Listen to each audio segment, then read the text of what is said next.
Welcome to Seat Time, everybody, the off-road show that brings you all the results, news, and online shenanigans that make being online a good time. We'd like to say thank you to Fly Racing for their support of Seat Time. Please go check them out. FlyRacing.com. Well, hello. It sounds like we have the most awesome reverb ever going on right now. It's probably the 80s. The 80s episode that Steven has going on right now. We're trying to figure it out. But that's okay. It's fun for me. I'm going to go with it. I think it's fantastic. So this is episode 87. For those of you guys who have absolutely no idea who I am, I'm Brian Pierce. I'm the host of this show. We got Steven behind the board, just being awesome, rocking a cool beard and making sure buttons get pushed, I guess, in the correct order. That's kind of the way it happens. So Seat Time, we talk about off-road news that goes on in the world, either the world, the nation, and we just like to have fun with it. We have a fun guest tonight, which we're going to introduce in just a quick second. Before we get to him, obviously I'd like to say thank you very much to our sponsors. Fly Racing, doing a great job, motocross, off-road apparel, and a huge hard parts. They're making a big push there. Really appreciate that. Squarespace, of course. If you guys haven't heard of Squarespace, go check them out. Best way to make an exceptional website and only have to worry about the content. Everything else is done for you. It's fantastic. You get discount code SEATTIME5, and then, of course, Powersport Graphics, so ridepg.com. Please go check them out. Discount code is SEATTIME. All fun ways to save you money because, who likes spending a lot of money? I mean, really. That's why you support people like us, and that way you get discount codes and you have a good time with it. But other people that have been having a good time in the world is people like Nick Burson. Now, Nick, I may have just totally botched your last name. Did I screw it up? That time you didn't. Damn it. I could have tried. Yeah, a lot of people do. Really? How do people typically, when they pronounce your last name, how do they typically say it? A lot of people put an L in it, Burson. That's because they think you're related to Dick Burleson, I guess. I get that a lot too if I'm his son.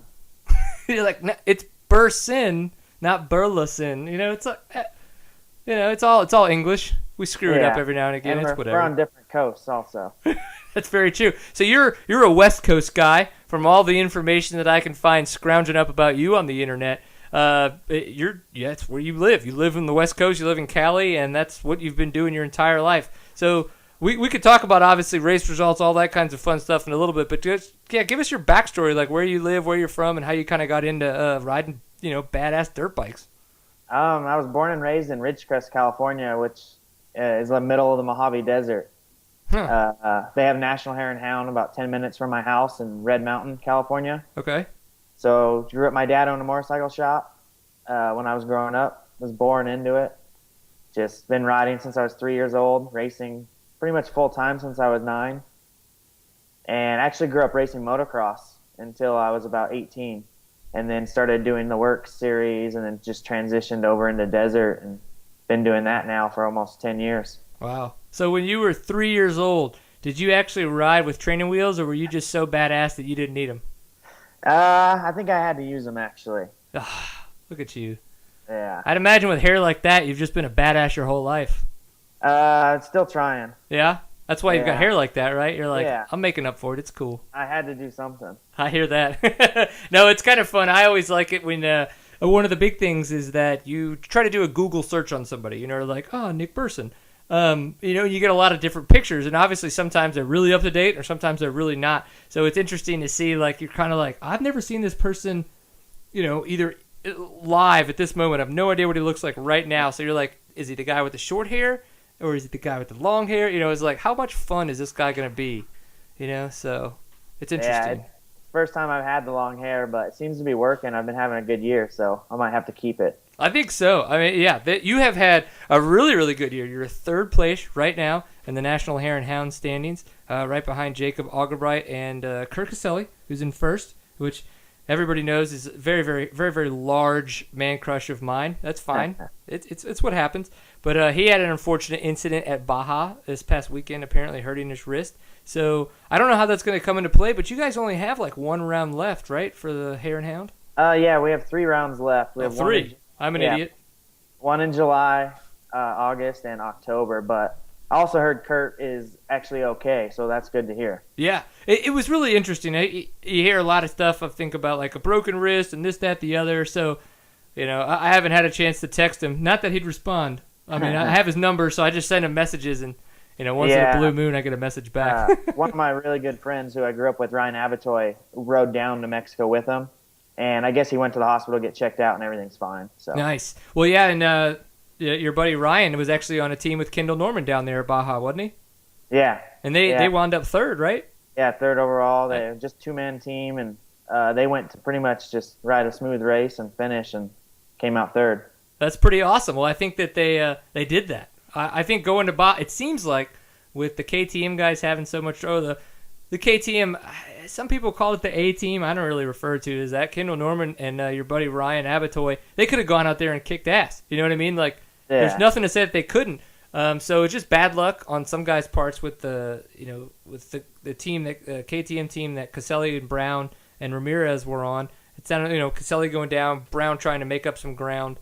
The Honda guys getting by at that point, and then the THR Kawasaki guys as well. Wrecks all over the place. It sounded like. It didn't sound like too many people stayed on the bike, unfortunately, with Pearson and one of their other riders going down. So have you ever had a chance to do Baja, to make it into the 250, 500, or 1,000?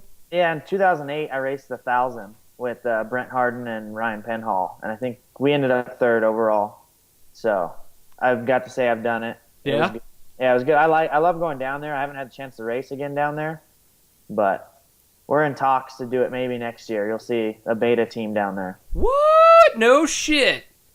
Yeah, we're trying to put details together and we're talking back and forth with people in beta and see what we can get going on. That's hot. I just had Jason Connell. We had some of the J-Day rippers from the East Coast on last week, and Jason Connell was asking me when I told him that you were going to be on the show, he wanted to know when they were going to see some betas on the East Coast at the J-Day series. So if you're in talks with some of the beta guys, obviously, have you heard anything about maybe some riders out there next year?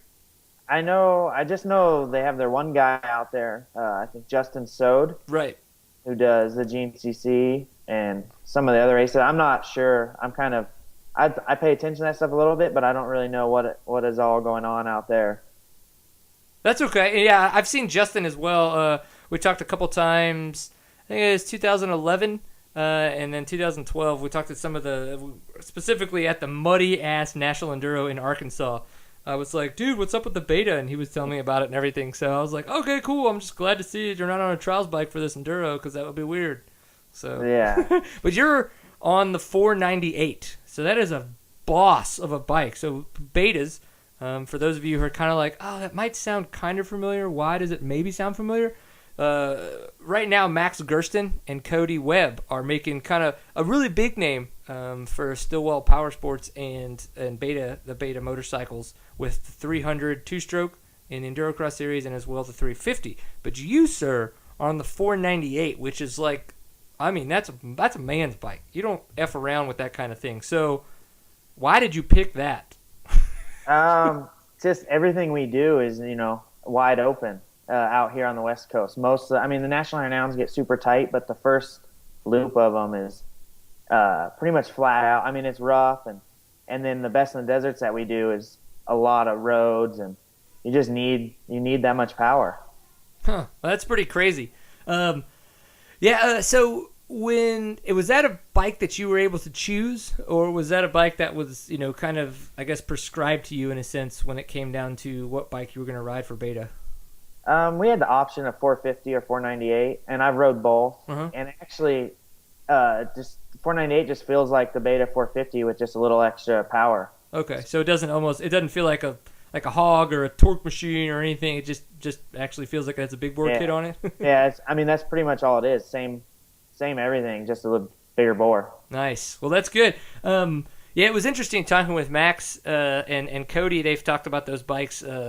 Multiple occasions, and they love them. It's been great to see the name that Beta's been getting. I think guys like Gas and some other European brands would also like to be getting that kind of fame, but I think that there's a reason. I have not ridden a Beta, so I have no actual rider judgment at this point, but it just seems like in this case, maybe they're doing a better job at putting a bike out there and putting the right riders on them and finding a way to market them correctly, or it's a better bike. I don't know. That's just the way I could look at it and make an opinion and talk nonsense. So, I don't know. Yeah, they've been really good for me this year. and I actually rode the 300 for the past week, the two-stroke. Yeah. Oh, at the Big Six. That's right. The picture of you on Verb Off-Road was the picture of you on that two-stroke. Yeah, we're gonna race the 12 and 24 hour on a 300 two-stroke, and so I had it down at my house and just decided that I was gonna race it for the weekend just for fun, and it was actually really good. Nice. Well, so biggest. I mean, now it's a two-stroke. I don't know the last time you rode a two-stroke, especially a 300. What's does it feel like it's so new? It's a 2013. Like it's got so much technology, or does it just feels like a beta with a awesome normal two-stroke engine? Yeah, I mean, the last time I really rode two-stroke was 2005, so it felt, it doesn't have the exact power of a 450. You have to ride it. It's a two-stroke, but it felt really good, and I never had any problems with it. And at power, I mean, I was second or third, I think, in every start against a line of 450s. Nice. Well, so I wanted to talk a little bit about the Big Six because I personally don't know much about this series. Meg Blackburn and I, when we've talked about this a little bit, and as well Jacob Algebright, I know that they kind of try to make it out to some of those races every now and again. So tell us a little bit about the Big Six series and how that series kind of works and where maybe it kind of takes part on the West Coast. It's similar to a work series. It's like a Grand Prix. They usually have it at a track and then throw in some off-road. It's put on by District 37, so who does all the local desert series on the West Coast. Right. And they added the new West Coast Pro Race, trying to make like a pro race on Saturday for the big manufacturers to come out. And then, it ranges from, it's just classes from everyone. And it's a really good series. I'm not being able to do all of them this year, but in years past, it used to be one of the main series that I chased. Yeah, and it seems like that was, when looking at kind of your results on the Purvine Racing site, it seemed like there was a lot of District 36 and a lot of other, obviously the big West Coast AMA series out there that go on. So you've been doing that for a long time, so it's not a big surprise that you're doing so good on the National Hare and Hound series. But what is it like going up against the likes of like a Kurt Caselli and some of the other guys that are just out there? And it's so fast, and the bomb run is just so batshit crazy. I mean, I don't get it, but that's because I'm a wuss. That's fine. So just how is that? Yeah, I mean, the starts are usually my weakness too of that race. Everyone hangs it out so much in the beginning, and it's kind of hard for me to do. But I mean, Kurt's another beast himself, just trying to bridge the gap. I think we're all getting a little closer, but it's still not enough. But we're just out there, and I try not to ride over my head and just finish in the top 3 or 4 every race and see where I'm at the end of the year. That's pretty much what I've been trying to do all year. Yeah, no, for sure. Obviously, at third place right now with the points, you're doing a fantastic job getting there. What's 2014 looking like? When we were talking a little bit with some of the people on Facebook today through our little Seat Time page, which is facebook.com/seattime, if you want to go check it out. We got a couple questions, and one of the questions was actually, do you have a contract for 2014 with Beta? Now, since you guys are talking about doing some racing next year, it sounds like that would be the case. Yeah, I mean, we don't have anything official. The team, I'm actually contracted with Purvines Racing. Right. It's Ron Purvines out of Las Vegas. Okay. And he has a contract with Beta. So I pretty much have like a verbal contract with him for next year. So, and it looks like he does all the talking with Beta and, our main sponsors. So I just kind of go through him, but it looks like all is a go for next year for at least what we're doing now. And like I said, we're maybe trying to put a Baja effort together. That's so cool. That's neat to see. That it's really, I know it's from having friends do it and then watching a lot of the bigger teams try to put it together. Obviously, it is no easy feat. It costs a lot of money to make all that kinds of stuff happen. And when everybody seems to blame things on the economy, you guys are trying to put together a Baja effort. I think that's awesome to see that you guys are being able to get enough sponsors to put that kind of stuff together. And when it comes to sponsors, obviously we have to always thank the people that help us produce this show. And one of those fantastic people for us is Fly Racing. I don't know if you noticed in our awesome 80s intro, because Steven found a way to put in some freaky reverb in there and make it all awesome. Was our title sponsor is Fly Racing. So you can go check them out at flyracing.com. So what does Fly Racing do? they make some of the best motocross and off-road apparel out there. Especially, I think, when it comes to the summer gear. In my opinion, the summer gear is just the best stuff out there. It's all mesh in the jersey, but it's a very thin mesh and a thick mesh where it needs to be. So thin mesh where it needs to be a little bit stronger, and a thicker mesh, or vice versa. That it's a thick, strong mesh in the places where it could get torn and cut, like on the sleeves and on the chest, and then it's a little bit more thin underneath in the arms and in the armpits, help you breathe. And of course, the pants super thin in the sense that they breathe extremely well. They hold up to all the rip tears and crazy stuff, especially that you find in Texas with mesquite trees and all that stuff. It's really fun to go like 50 miles an hour and then stand up, and then it just feels like your crotch has an air conditioning unit. I really think that that's pretty much one of the better times I could have on a motorcycle, wearing fly racing gear, and because of the fact that they're absolutely awesome and support great people. So go check them out. Go check out all their gear that they have to offer, even if you are a motocross guy, off-road guy. If you're looking for hard parts, they have those as well. They've been doing a really big push there. With WPS. So obviously we really appreciate their support of Seat Time. Couldn't do it without them. Steven high-fives them. I high-five them. And we're going to keep talking about some of the other stuff that has been going on. So we could talk a little about Baja this past weekend, some of the results that happened there. Were you surprised with Honda getting the win?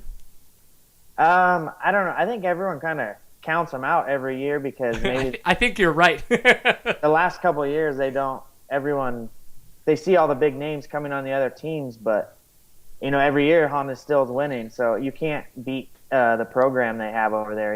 I don't think right now it's hard to beat. Yeah. Well, what do you think it is that they might? I mean, you're a desert racer, so I think you're much more in tune with that setup than someone like myself from Texas. So, what do you think that they're doing different that might be putting them, might be giving them an edge that people just don't expect them to have? I just think it's maybe preparation, or not even preparation, just experience. Johnny's been down there so much. They have all the pits. They have everything ready where the riders kind of don't have to worry about anything. And then their bike down there is probably one of the best bikes down there. It's that 40X they have is built for Baja. Right. And, and then, it's not like their riders. Colton has been going. Last year he passed at the 1,000. I believe he passed both the Robbie and the KTM team from behind in the first couple 100 miles. Those crazy fast sons of bitches. I don't know how you guys do it. I really don't. But you said you haven't done Baja in a while. You're hoping to do it next year. So say that comes to fruition, and you get to be on a Baja team for next year. What do you change from what you do now to then what you try to do in a situation like that where you're attacking these extremely long, high speed events? Mainly just get down there as early as you can and pre-run. Okay, so yeah, it seems that we've been learning a lot about that. You see a lot of videos now, and I think it's way more important to pre-run than I think a lot of people have understood in those situations. Now I guess with some new rule changes, it's not as important because you're not out there making. Before they would make lines for a week. Okay. But now I guess there's a 500-foot rule. So. Which is what bit the KTM team and the Kawasaki team in the ass at the 250, correctly, right? Yeah, they made I guess there used to be just virtual checkpoints, and the race, all the hot lines would be from virtual checkpoint to virtual checkpoint, cut through the bushes. But now there's a 500-foot rule from the course. But it's still pre-running and getting comfortable with going that speed and just knowing everything about your section, which, if you got a couple 100-mile section, you got to spend a lot of time in it. Yeah. It's interesting, the way that you've just described it in past years is a way that no one's really described it to me before when they've talked about pre-running, and that they may be going out there and making their own lines. Have you ever watched, what is it, it's in Virgin, Utah, the Red Bull, I'm drawing a blank. This is horrible. Come on, Steven. Big downhill event. Wow. I'm a downhill guy, too, and I'm totally, spacing right now. I've seen the videos. Yeah, you know what I'm talking about. Yeah. Those guys are out there for 3 or 4 days beforehand. They have so many members out there with them just going crazy building all these lines. Is that kind of, is that how, I guess, extensive are these lines? That, and obviously we're talking about past stuff. I'm just trying to make it relevant. how Yeah. extensive were these lines that they were making, or was it just kind of like mental checkpoints of knowing like, oh, there's that tree I'm going to go by really fast? I'm not sure. I think I've heard some of the guys used to do a lot more, spin and make lines kind of like that. Or it's just kind of knowing where you could cut off a couple 100 feet here, or move over, like half a mile and get on a smooth road and then move back over before the checkpoint, just so you can save time and stay out of the whoops, or, just moving around and finding smooth building lines. Right. All right. Yeah, that makes total sense. Okay. Well, I'm in. Like I said, I've told to multiple people, I'm slow. Well, I'm slowish. I know how to hold the throttle open just enough until my butt puckers, and then I'm slowing the fuck down. But I'll be on anybody's Baja team. So you guys just let me know. If nothing else, I'll come pre-run with you guys. I'll be your beer bitch. It's fine with me. I'm in. I'd ride a beta. I'm in. That's pretty much the Baja experience is the pre-run. The race is the last part of it. Right. But I've gone down the last few years with buddies and help. I haven't been this year yet, but last year I went to 500 and 1,000 just to go help them pre-run, drive chase vehicles for them. Just it's a blast to be down there. Yeah, one day, man. One day it's going to be fantastic. And maybe another day for you, obviously. You'd probably like to do it again, I can only imagine. So we saw the KTM teams coming in second and third. Obviously, we had the THR Kawasaki teams having a little bit of trouble just because of the fact that they had so many wrecks going on. So it's the Baja 500. Got the Baja 1000 coming up soon. I think we're going to see, who could kind of gain, I guess, experience, as Nick put it, off of what they've learned in the past the 250 and the 500, and maybe put it together for the 1000. It looks like the Honda boys, the JCR Honda boys, are going to be really tough to beat. And it seems like everybody wants to discount them, but they're always there and they're always winning. So I think Nick's got it on the head, where the experience is really just starting to shine through for those guys. And that Johnny Campbell, that dude could desert race like a mother.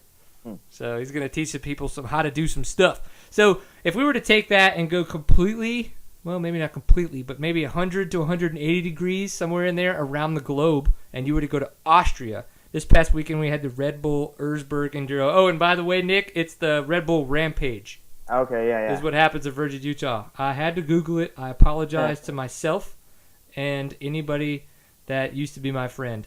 Those guys are nuts. Yeah, that shit's crazy.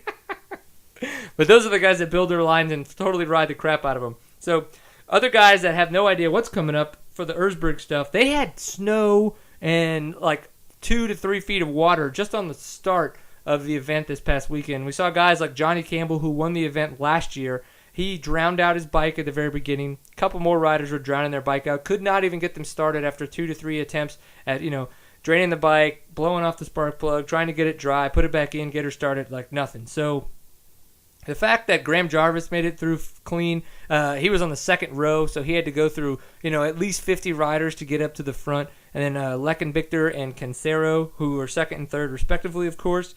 I mean, that just blows my mind, the fact that those guys can go out there and do that kind of stuff. So did you get a chance to pay attention to any of the Red Bull Erzberg stuff that's been up on the internet?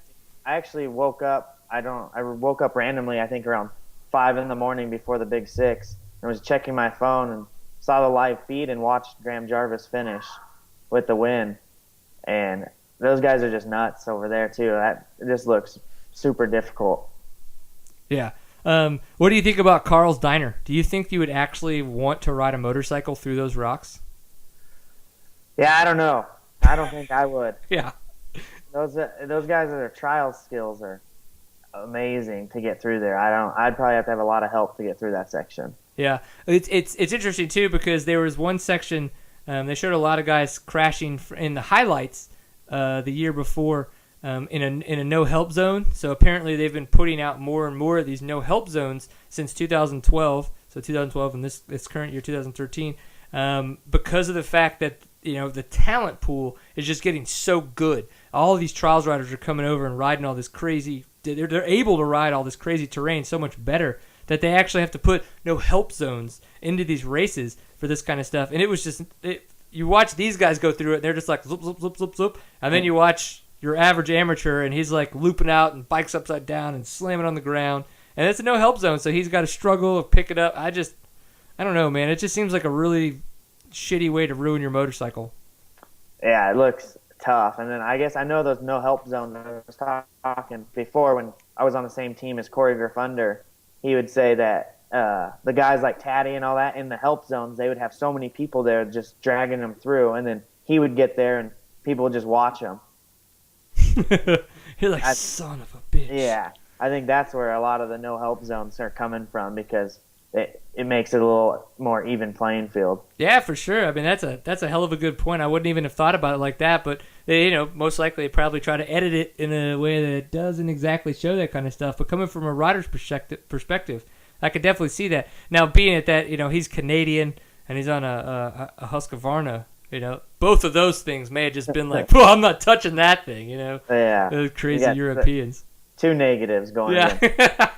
Nobody wants that. I mean, seriously, who wants to do that? Speaking of Husqvarna, do you have any thoughts on this whole Husqvarna Husaberg merger that is happening? Yeah, I don't know. It just looks like another chaos for Husky. Yeah. It's been kind of crazy. I mean, I was with them for 3 years, and they changed people. I went through 4 or 5 different bosses in the 3 years that I was there, and it looks like it's just maybe this will help them, but it seems like it's been pretty crazy for them. All right, well, that's definitely a different take on it. Again, I like the fact that you're saying stuff that we haven't really heard too much about. It's hard to get a lot of people to say kind of different things. Obviously, you're not going crazy, and I understand that. But all right, so it's been kind of hectic past few years with Husaberg and BMW when they were behind the wheels. See now if, not really KTM, but KTM's owner of his own corporation, now that he's behind Husqvarna, can do something different. I think I'm looking forward to seeing what's going to happen.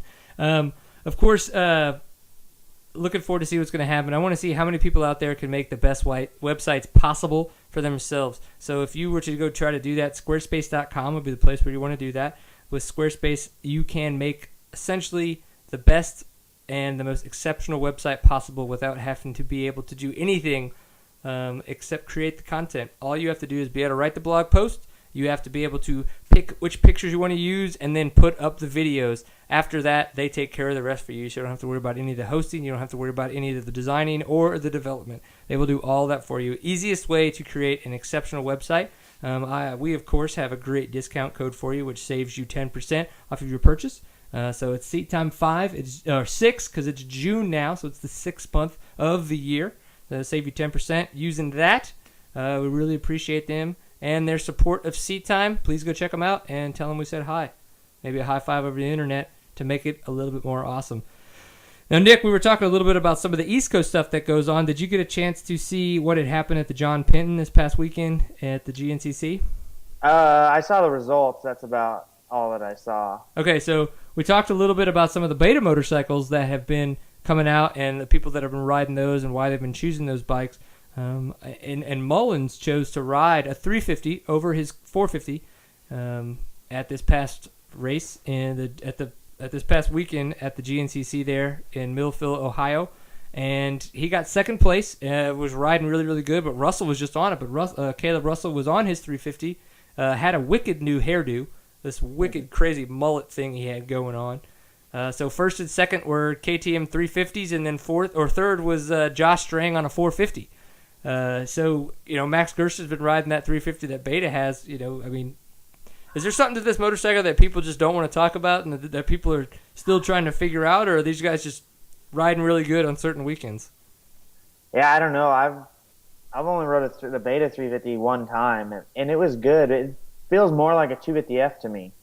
So I don't know how the terrain is, over there and that stuff. So maybe the lighter bike and the not as much, torque helps them out in the trees and the mud.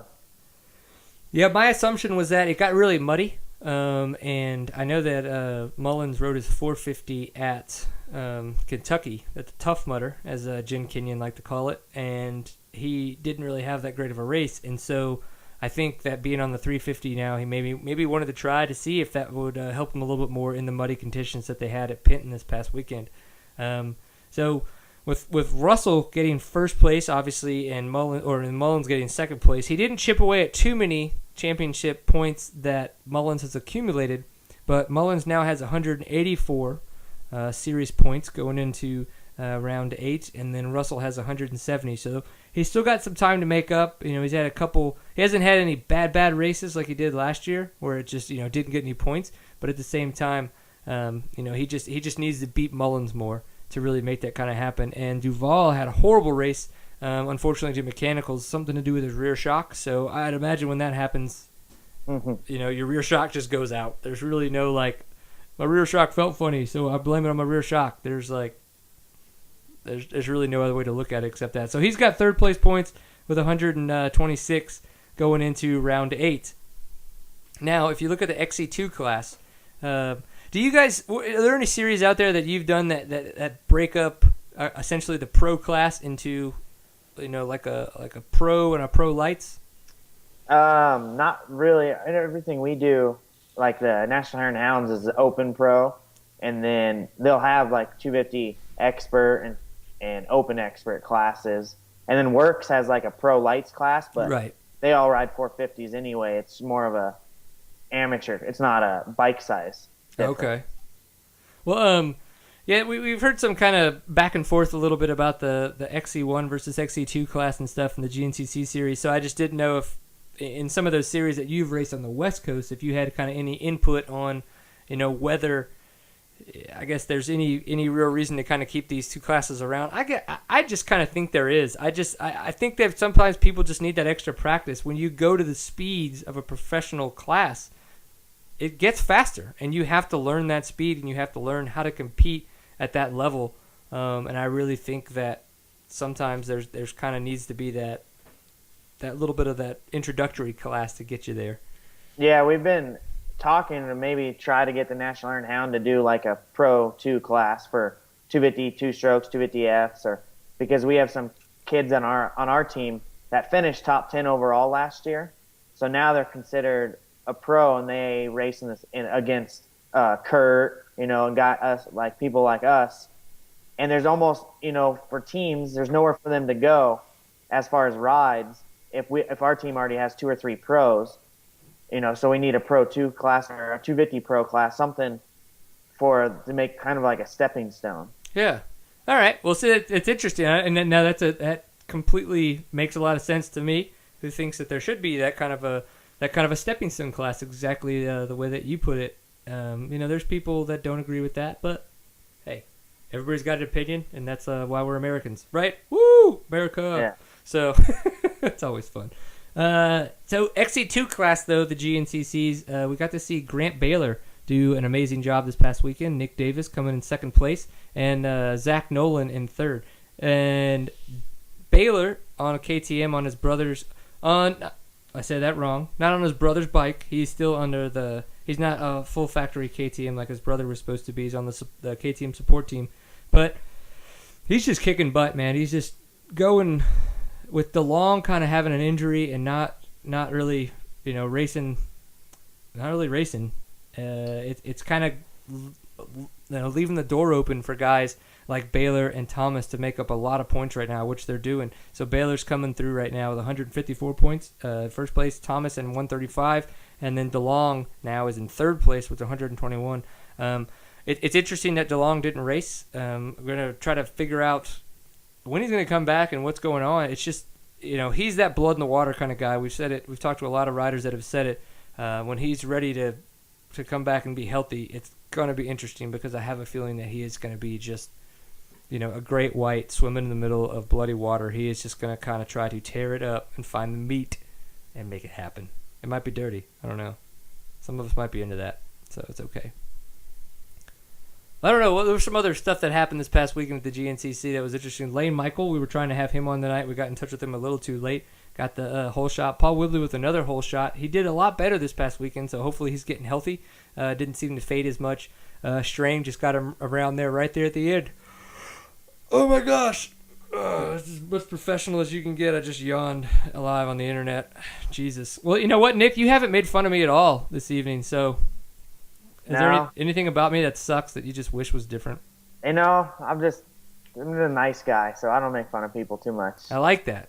That's Just get along with everyone. Good man. And see, that's do you find that a lot of people that you race with are like that, or do you see it's like kind of that's just not the case? You know, more desert racing is kind of we're all chatting on the starting line. You know, maybe it's because it's not such close racing. You're not out there banging bars usually with people. So, I mean, we all pretty much get along more than you see, like, you know, at the local motocross track or something like that.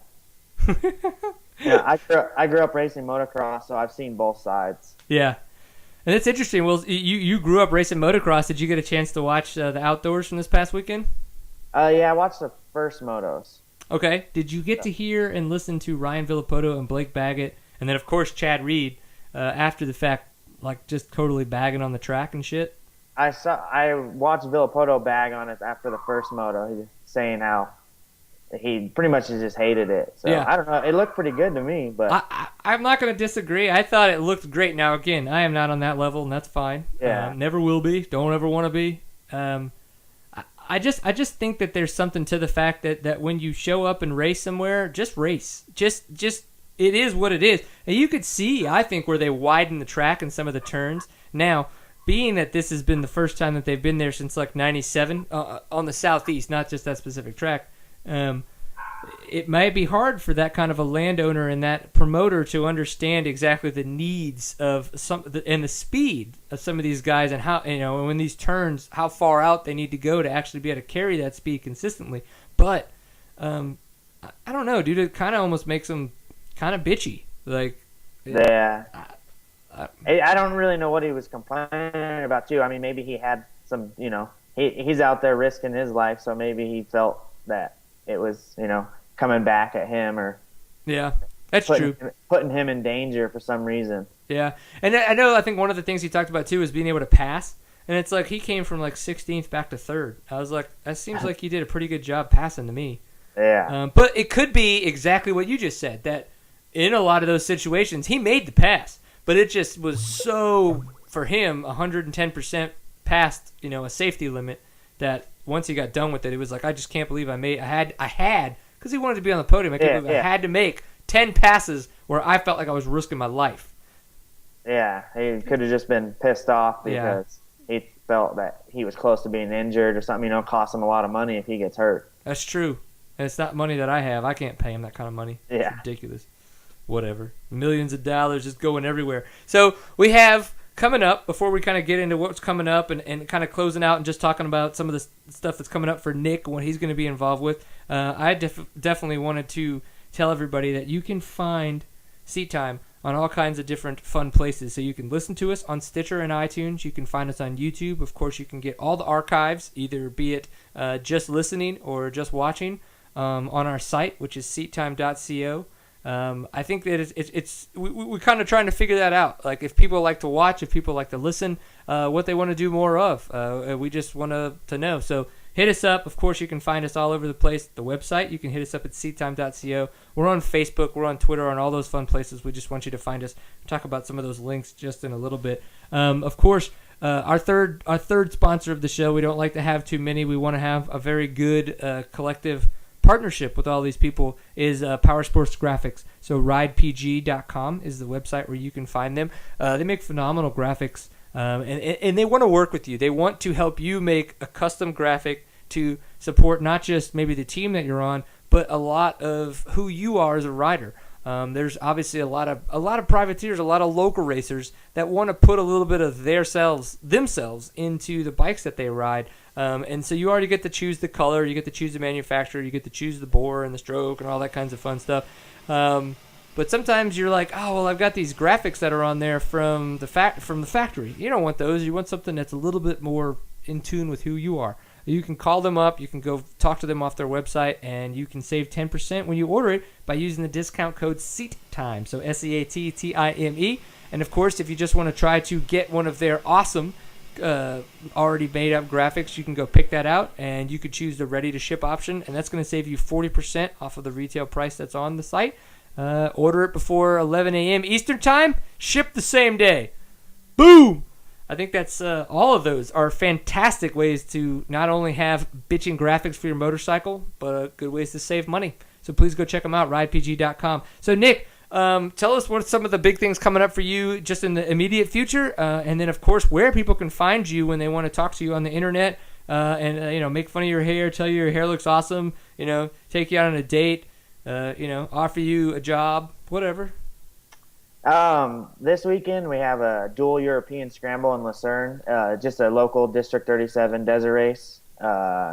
Race Saturday, Sunday. It's a 13-mile loop, usually 3 or 4 laps, so kind of shorter race, but I mean it's going to be probably 100 degrees. I think I race at noon both days, so that's going to be hot as balls. Yeah, I was in Vegas today, riding all day. Doing some testing on the 498. Like Las Vegas? Yeah, that's where our team's based out of. So you train in Las Vegas? We're in Henderson, but is it in a casino? No, that would be pretty nice. So. That would be pretty cool, though, wouldn't it? Yeah. We were trying to get some more feedback on the bikes. We have some data acquisition stuff we put on it. Oh, cool. So just trying. I mean, they're still new to us, so. Yeah, no. And that data acquisition stuff that you guys are doing, is that through Purvines Racing, or is that something that's coming more specific from beta that you guys are doing for them? It's kind of a joint thing. Okay. It's more we're trying to do temperatures, see what temperature settings are, see what, just trying to get more feel for the bike, coming up into the hotter months, trying to just be prepared. We have a National Hare and Hound in Reno, July 13th. That's supposed to be more of an extreme event, and it's going to be super hot. So just trying to get as much prepared before then as we can. Yeah, and doing a bunch of data acquisition on a motorcycle, especially when it comes to heat, would be very intelligent if you were trying to have a Baja team.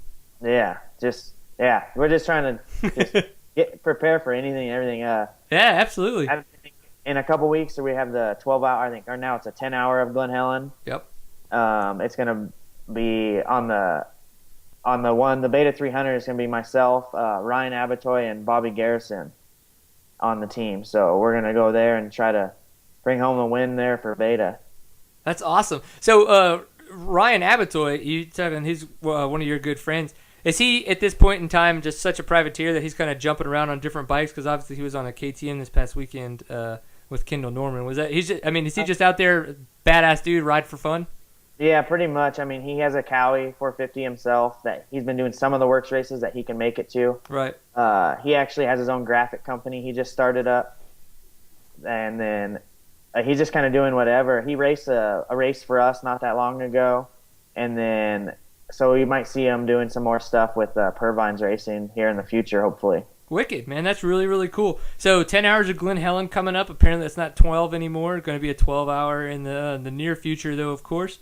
Looking forward to seeing those results. One of the people that we always like to say thank you to as well is Verb Off-Road. I don't know if a lot of people know that they help us out a lot. They get us in touch with different people, all the racers out there. And then, of course, they let us kind of share a lot of information. So, obviously, the picture that we shared of Dick and stuff like that, very, very awesome relationship, which we really appreciate. So, thanks, Verb Off-Road, for all your help. Of course, because this is Seat Time. Seat Time's a pint full of awesome. Nick, if people wanted to awesomely hit you up on the internet, how would they do so? Email's the easiest. It's nick657@gmail. It's very generic. I like it. It's easy to remember. Pretty much everything else, my Twitter, my Instagram's all nick657. So that's the easiest way to get a hold of me. I like it. Do you have Instagram? Yeah.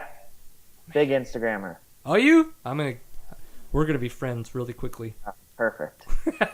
It's going to happen. So, as we were talking about just a little bit ago, this has been Seat Time. Seat Time is definitely a pint full of awesome. We like to talk to as many off-road racers as we can get our hands on, and that Skype will allow us to Skype in, if you will, because of the fact that internet connection is so hard to come by for some strange reason when you live in a very suburban area in Texas. It's as interesting, I guess, as you can make it. We want to talk to them about racing results that have been coming up, what they did to get to where they're at, and where they're going to be going. So if anybody out there really wants to talk to a rider, please let us know. Reach out to us. You can get it to us. Seattime.co is the website, again, where you can find all the archived information, all the news that we find really, really relevant or just awesome. We post more about the show, obviously, than we do a lot about the news. We let Off-Road Viking, Verb Off-Road, and Digital Off-Road handle a lot of that. You can come here to learn about the show, listen to all the riders that you think are fantastic, and be off-road enthusiasts. That's what we'd love you guys to do. If you're on Facebook, facebook.com/seattime, of course, is a URL there. Please like us, be our friend, share all your adventures with us. That's what we want to know about. We like talking about what a lot of our fans have gone through. We're almost to 1,000 fans. May seem arbitrary to some people, but to us that actually means a lot. We really, really appreciate it. Of course, twitter.com/seattime. We just made it over 500 people that, I don't know, follow us? Yeah, follow us on Twitter. I'm trying to think of like the actual active function that goes along with that. So they're following us on Twitter. I will tweet you at any time, except between the times that I'm sleeping. I actually turned my phone completely off because for the longest time I didn't, and people actually woke my ass up because my phone like vibrated next to my head and it woke me up. I'm not doing that shit anymore for you people. But just tweet us real hard, twitter.com/seattime_CO. And we like to have a fun time. Remember, this is Seat Time. It's always a pint full of awesome. It's the best time out there on the internet when you talk about off-road and being fantastically good people. Nick, we really, really appreciate your time. We have been working really hard to make this happen. Yeah. You've had, obviously, a lot of full-time jobs that have been keeping you away. So I'm really glad that you had a week off to not just rest and relax, but as well be on Seat Time. So we really appreciate your time, man. Yeah, I appreciate it, Thanks for just helping me out and getting my name out there. I love it. We're going to do it as much as possible. Next time there's a beta ride day, you let me know. I'll come tear ass with you guys after my rehab for my surgery, and we'll keep having fun. You know what I'm saying? All right, will do. All right. Seat Time. Always enjoy a pint full of awesome. Peace!